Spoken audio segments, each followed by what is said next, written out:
حضرت علی اصغر کا دردناک اور ایمان افروز واقعہ۔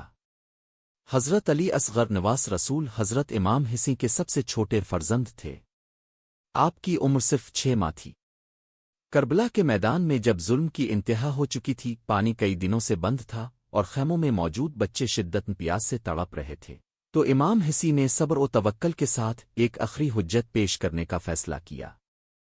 امام حسین حضرت علی اصغر کو اپنی آغوش میں لے کر دشمنوں کے سامنے آئے اور فرمایا، اگر مجھ سے دشمنی ہے تو کم از کم اس معصوم بچے کو پانی دے دو جو پیاس سے نڈھال ہے۔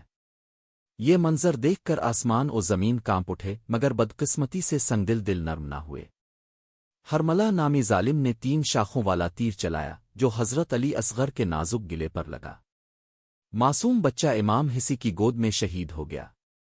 امام حسین نے اللہ کی بارگاہ میں عرض کیا، اے اللہ، یہ قربانی بھی تیری راہ میں قبول فرما۔ پھر آپ نے حضرت علی اصغر کے خون کے قطرے آسمان کی طرف اچھال دیے، جو روایت کے مطابق زمین پر واپس نہ گرے۔ یہ اس عظیم قربانی کی قبولیت کی نشانی تھی۔ حضرت علی اصغر کی شہادت صبر، قربانی اور حق کی سربلندی کی ایسی مثال ہے جو رہتی دنیا تک دلوں کو جھنجھوڑتی رہے گی۔ یہ واقعہ ہمیں سکھاتا ہے کہ حق کے لیے دی جانے والی قربانی عمر طاقت کی محتاج نہیں ہوتی، نیت اور اخلاص ہی اصل معیار ہے۔ پیغام کربلا: ظلم کے سامنے خاموشی نہیں، اور حق کے لیے قربانی، چاہے کتنی ہی بڑی کیوں نہ ہو، اللہ کے نزدیک بے حد قیمتی ہے۔ اچھے اور خوبصورت بیان سننے کے لیے ہمارا یوٹیوب چینل اسلام کی باتیں سبسکرائب کریں، اور اگلی ویڈیو حضرت آدم علیہ السلام کے بارے میں دیکھیں۔